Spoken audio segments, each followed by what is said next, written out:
Like we took everyone in our research study we did with dementia. We have a book called Saving Your Brain, which was written by Dr. Kelly Miller, where everybody in this study was taken off dementia in less than 6 weeks. Wow. And now that's in a bigger study in Seminole College, and it's the same results. We're up to about 100 people. Every person, as soon as we get their alpha activity up to about 21%, no more dementia. What? How long does that take? Like about 6 weeks. About 6 weeks of training. And like, is that an hour a day? Is that 10 minutes a day? It comes out to be about an hour a day, but you do it in 3 different segments. Morning meditation, we need to activate something called SMR training, which is brainwave for cognition. And as we age, that's the one that atrophies. That's the one, and it also has to do with the hippocampus. So you get blood flow and circulation there so the memories can come back. And then in the middle of the day, we have one that triggers theta, so we can get a total reboot. It's almost like taking 20 minutes to go into a 4-hour nap. So we do a full reboot, and then at night we have down regulation of delta. So those 3 they did every day, and because we have light energy we're bringing into the brain, we're feeding the brain the mitochondria needs. Also, those lights are with frequencies. The eye lights use retinal flashing, but it uses earth frequencies between 0.5 and 100. Okay. And we can change the brain based on whatever. We have over 2,000 sessions, so it depends on what you want to train. But then the music that was playing here, that had a gamma session, because I wanted to wake people up. So, and we want to maybe get a little GABA going, so they get a little DMT experience while they're listening to me. And then with the... I thought I heard you say, go to my booth and buy. Go to my booth and buy. Yes. So in the ear lights we have, those are 7 different Nogier frequencies. Every 2 minutes it changes. And it's 8, 10, and 7. It's 470 and 650 nanometer light that's pulsing at the different frequencies from 187 up to 3,000 something. You can't see it, but it's actually pulsing. And then the hemoglobin's absorbing that, and then the blood goes into the brain, and that's how we energize the brain. The main thing is there's a lot to tell somebody. I wish it was simpler to explain. It's a simple process. You just put it on, press play. But people want to know what's the science behind it. And every one of those sciences, like binaural beats are good, but let's say you don't have perfect hearing, they're not going to work. You're already off. So what we did is we have a carrier wave frequency of isochronic tone that is the same frequency. So you can actually play it in a room like I just did and still get the brain to match it.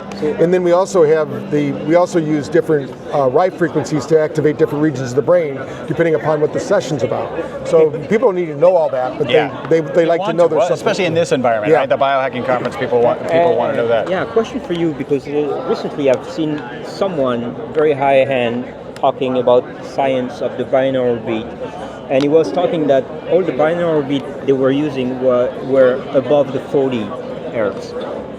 I've heard and I've learned that they have to be normally below 40. What's your point on that? Well, you can do 40, but you have to start at 18. If you start at 40, they're never going to, it's like you can't make that jump. That's it. We've actually went to MIT. They have a device there, Lou Tai, who did the research on gamma, and she could get it with the mice, but it takes 30 minutes.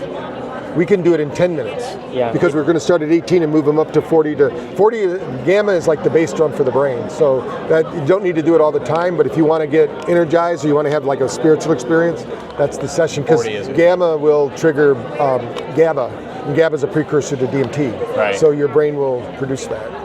It's kind of like you walk. We've all bumped into somebody who's like really depressed, and you're trying. If you come in super high and energetic, that's never going to happen. You got to like get there and and then you start working them. And our brain is not digital, so it doesn't usually jump from one to the next. It's analog.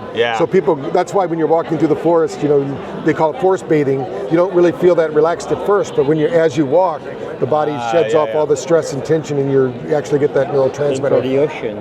In the ocean. So I saw or listened to a podcast. Radiolab did a podcast on, I think it's the amyloid plaques, and that they had.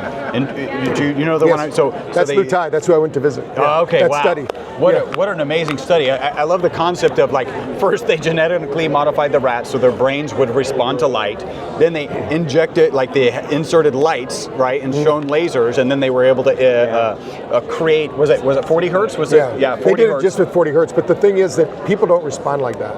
I try to explain that to them, but they're still doing it. But they have a $10 million room that flashes 40 hertz frequency. Yeah. Once you do that a few times, your brain's not going to respond to it. It's like they call it. You've probably heard of nose blindness. Okay. Where like if you live next to a paper mill. Yeah, you don't smell it. You go, how can you live here? I don't even smell it. Or live next to a train track and you don't hear the train. I did at one point. So what you have to change that every time. So every one of we don't want you to listen to the same session every 72 hours because we know we've measured people's brains. And you don't need to have it plugged into the brain either.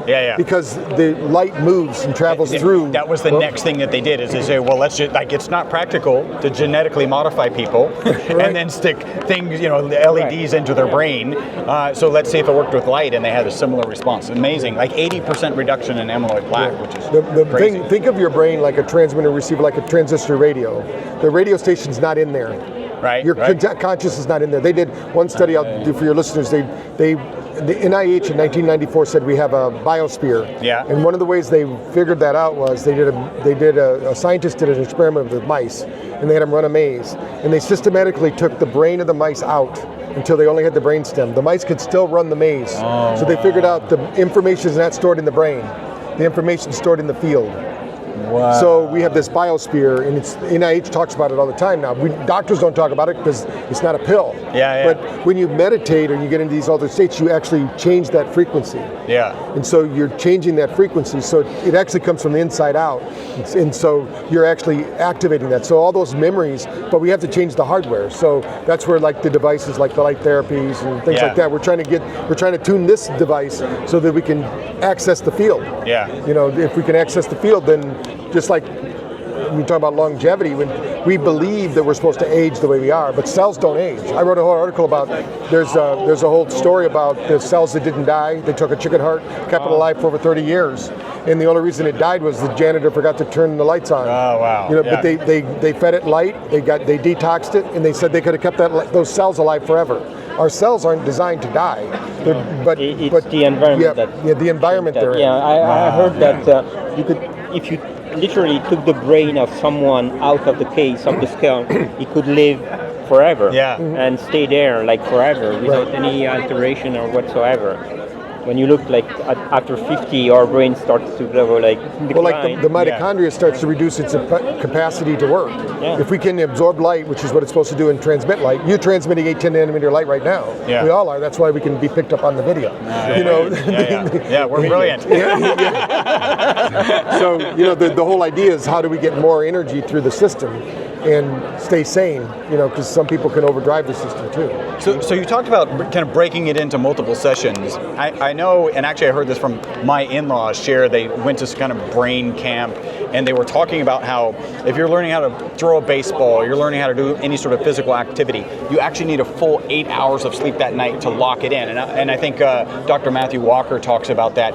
Is there a relationship where the 10-minute chunks are more valuable than the 20, 30 minutes altogether? In the morning, you don't need as much relaxation. You should, if you're sleeping well. If you're getting the 1 hour deep sleep and 2 hours of REM. But the real equation that we kind of work with, because we work with Tom Brady's group, TB12, he says 1 minute of activity and 2 minutes of recovery. That's what they said he did. When you look at him, he doesn't look like he's a physical quarterback, right? But because he would do the recovery, he was working better than people who overtrain. A lot of people overtrain. They don't. You got to give your cells time. Like what they're saying is, what they're really saying, if they did brain tap, they wouldn't have to sleep for 8 hours. What you need to do is you need to get the hippocampus during sleep takes everything we did today and sorts it, organizes it into 8 to 10 different regions of the brain. And if you don't give yourself that time to do that, you can't recall it. Because we all have perfect memory. It's the recall network. And so during sleep, that's when we build that recall network. So sleep is the key for almost everything. When we did our study with NIH, we showed a 33% neurological improvement with just one 10-minute session with 100 people that had never meditated. And when you say neurological improvement, what are you looking for? Main thing we're looking for is a neurological balance. There's three parts of the nervous system.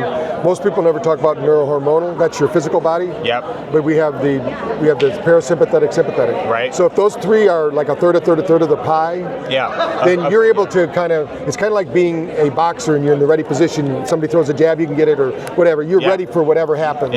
You can fight or flight. You can do whatever. And then we also can measure how fast does it regulate.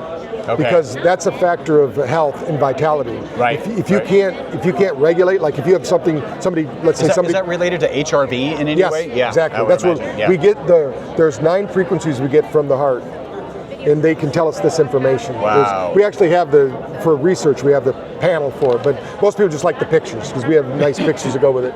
But the whole idea is that we need to train our brain to handle stress. We can't get rid of stress. We need to build capacity. So how you're stressed, okay, fine. Your body's going to have a neurological load. Are you able to unload that and handle the next thing? Or do you take that with you to the next thing and treat the next person poorly? Accumulate on it. And then we can also look at your stress markers because we're sending a low-level current through the body, and we can register how much resistance is in the body. Wow. That tells us what's going on. And then we can also look at your metabolism, your feature of your mitochondria. Are you burning fat or storing fat? Are you taking in more energy than giving out?